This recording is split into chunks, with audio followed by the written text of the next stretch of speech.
ఆంధ్రప్రదేశ్లో బొగ్గు నిక్షేపాల అన్వేషణకు రాష్ట్ర ప్రభుత్వం ప్రయత్నాలు ముమ్మరం చేసింది.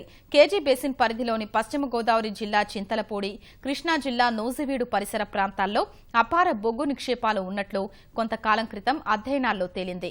బొగ్గు ఎక్కడెక్కడ నిక్షిప్తమై ఉందో అన్వేషించడానికి ప్రభుత్వం mining exploration corporation limited MSCL, national mining exploration trust NMET ప్రతినిధులతో త్రైపాక్షిక ప్రాథమిక అవగాహన ఒప్పందం కుదుర్చుకుంది.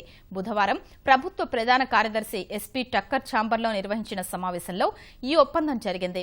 రాష్ట్రంలో సున్నపురాయి వేలం, బంగారు ఖనిజాన్వేషణలో ఈ సంస్థలు సహకారం అందిస్తాయి. 2017 నాటికి బొగ్గు ఉత్పత్తి ప్రారంభించేందుకు పనులు వేగవంతం చేయాలని మంత్రి పీతల సుజాత సంస్థ ప్రతినిధుల్ని కోరారు. ఒప్పందం ప్రకారం రాష్ట్రంలో పెద్ద తరహా ఖనిజాలపై ఎన్ఎంఐటీకి 2% రాయల్టీ లభిస్తుంది. ఈ రాయల్టీ సొమ్మును ఎన్ఎంఐటీ రాష్ట్రంలో ఖనిజాన్వేషణ చేపట్టనున్న ఎంఈసీఎల్ కు చెల్లిస్తుంది. కొత్త ఖనిజ నిక్షేపాల్ని గుర్తించిన తర్వాత వాటిని బ్లాకులుగా చేసి వేలం వేస్తారు.